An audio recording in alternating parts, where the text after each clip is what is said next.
Hello, guys, and welcome back to Chernobylite. So this is basically the last episode to basically show you like the two other endings you get in the game. You have three endings. The one was like when I chose to want to play through the whole game, and this is just showing those two what happens with those other options. But yeah, I recommend you to get the game to play through it. It's a kind of fun game, interesting, and know the different way you fight. Combat is a bit fun. Of course, it's an indie game, not perfect, but it's at least fun, and I'm kind of excited to see like what kind of games they have in the future. So yeah. So travel through the portal. I have to do this twice now. Well, it's the first time and then. A single shot of adrenaline would have saved my ass. Why didn't you give it to me, you cheap fuck? My life was in your hands, and you let me die. We were partners, old-timer. I always had your back. Why didn't you have mine? Taking care of us was your job. You let me die. You failed.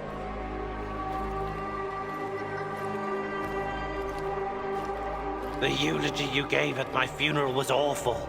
Pure drivel. How can you sleep at night, Mousy? I trusted you. You were supposed to save us all.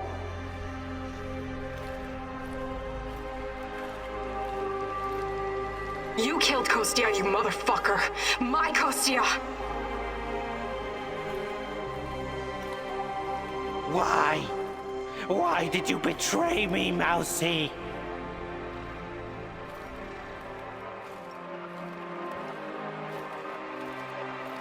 After everything I've done for you, you chose NAR? Burn in hell, you backstabbing little freak! Executing an unarmed prisoner like a common thug. I expected more from you, Professor Kaminyuk. This isn't possible. These things can't all have happened. I fixed them. At least some of them. You were wrong. Did you think meddling with space-time wouldn't have consequences? All of this, every bit of it, happened. But how? I was going back through the wormholes. I was fixing everything. There is no time travel the way your friend Olivier understands it. You can never change what's already occurred, because every change creates its own space-time continuum. And time only moves in one direction. Entropy. Every time you make or unmake a decision, you twist an entire dimension. It's because you are a part of me, made from the same multi-dimensional stuff. But I just wanted to save Tatiana. Yes, your mother. And along the way, you destroyed countless lives across dozens of dimensions. All because of animal body chemistry, because of the human need to connect with your progenitor. So here I am. I am your real mother.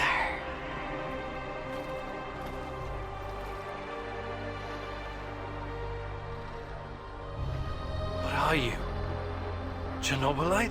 I am God. Bullshit. There is no God. But it's a matter of perspective. To a spider under your boot, you surely are a god. Isn't that so, Igor? Don't. Call me that. I'm not... Ah, fuck. Having a bit of an identity crisis? As a poet once said, the child is the father of the man. The fear that clouds your mind is what makes your situation irreconcilable. Fear? No. I'm not afraid of... The fear of discovering there is nothing at the core of your persona but pure chaos.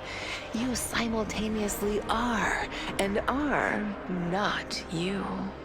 But don't worry, I am about to reveal the truth. After that, it won't matter anymore.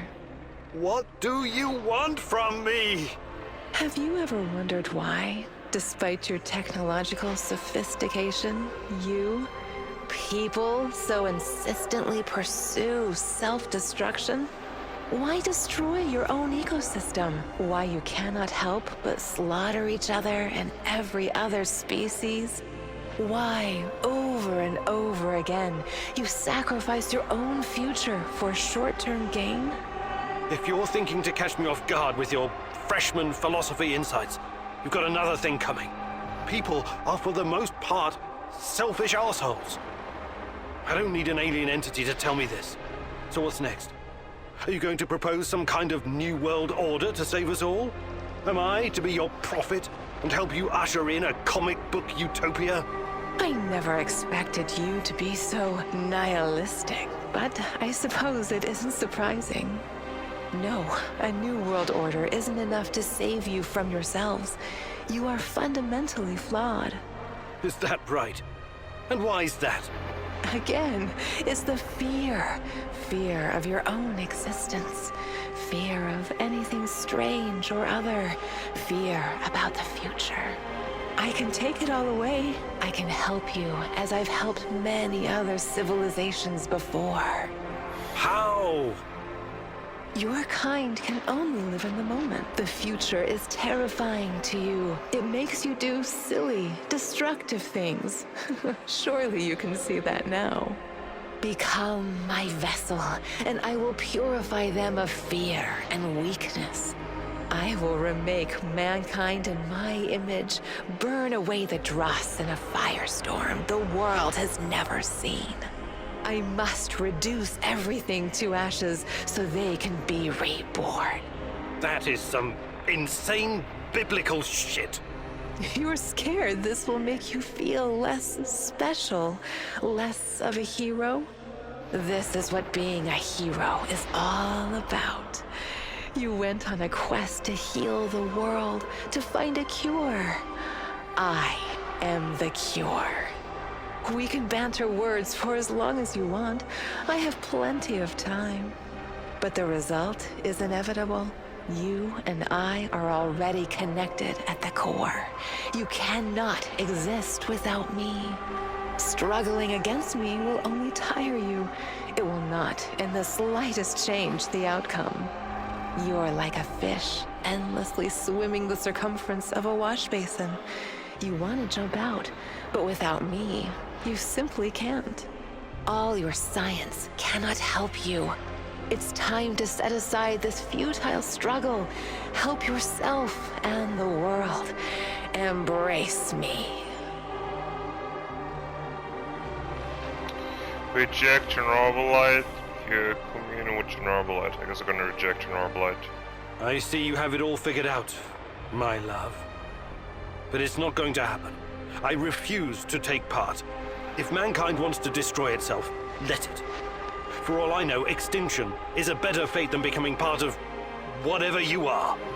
You are defiant, like her. But as I said, we can do this forever. For eternity. I can have you wake back up at your base again and again. In the end, you will always return to me. It is a circle. A circle? Of course. Oh, don't get distracted with your theories now. You have no choice. We belong together. I almost fell for it. But something betrayed you. You omitted one detail, a detail that makes you vulnerable. Me. I'm your only hope, and this also makes me your biggest weakness. You cannot exist without me. I made you. Everything you are is because of me. True, but you also cannot exist in this plane without me. You're no god. You're just a fucking parasite. A freeloader looking for a new host, hoping to get a foothold in a new environment. Tanya, my mom, is no longer a viable option for you. You can't use her anymore. Who knows? Perhaps you never needed her in the first place. And all this was a ruse to bring me back to you. You don't even know what you are. You have no identity. You don't exist without me. Now obey. Identity. Yes. Perhaps I'm Igor, perhaps I'm Igor's son. Perhaps I'm both. Maybe I'm just a faulty copy of a dead physicist. But it doesn't matter. I make my own choices. And that brings us neatly to my conclusion. As a scientist, I must test this theory before I can confirm or deny it. So watch closely, my love. This is my final experiment. It's time to break the circle and destroy the parasite by denying it a host.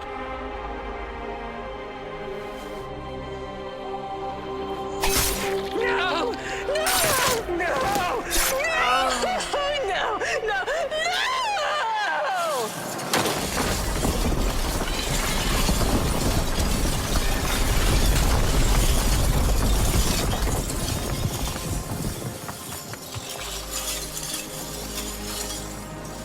The protagonist never returned from the power plant.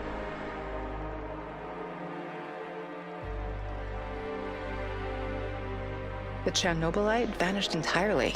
The zone is now free of it.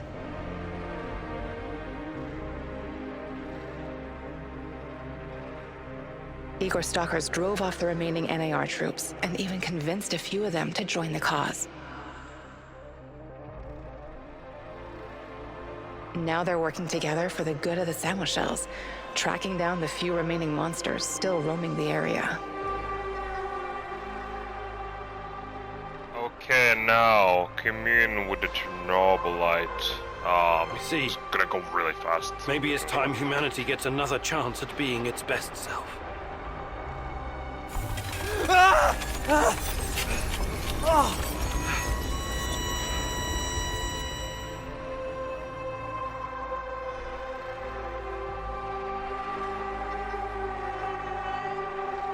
No one will ever know the protagonist's ultimate fate.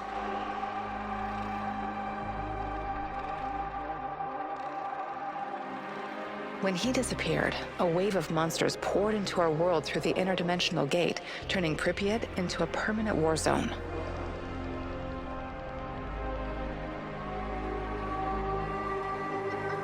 The inhabitants of the zone gathered everyone who could fight and resist them as best they can. They will never abandon the zone, for it has become their home. They still hope Igor will return one day and help them in their struggle.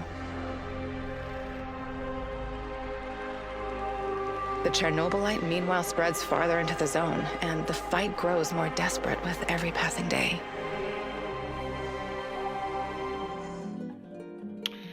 Okay, so that was it, Chernobylite. You've seen now all the endings basically. So the last one was the worst ending you can get, where you actually just consumed by the Chernobylite. Then basically Chernobylite just tricks you and then, well, try to convince you that basically the humanity fails down, the Chernobylite takes over, all humans get killed.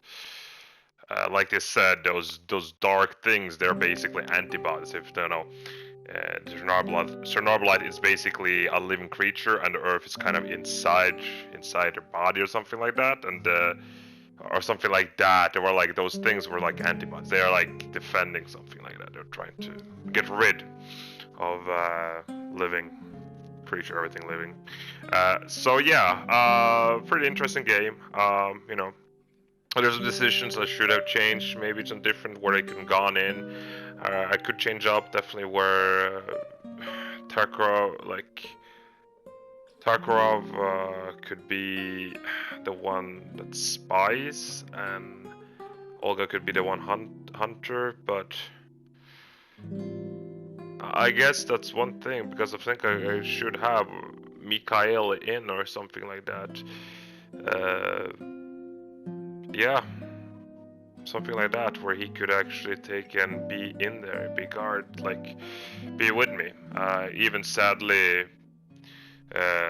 Semyon, he only could take two places. It was being a sniper or being a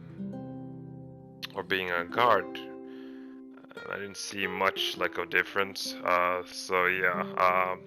Again, in the end, doesn't matter too much, because you know they.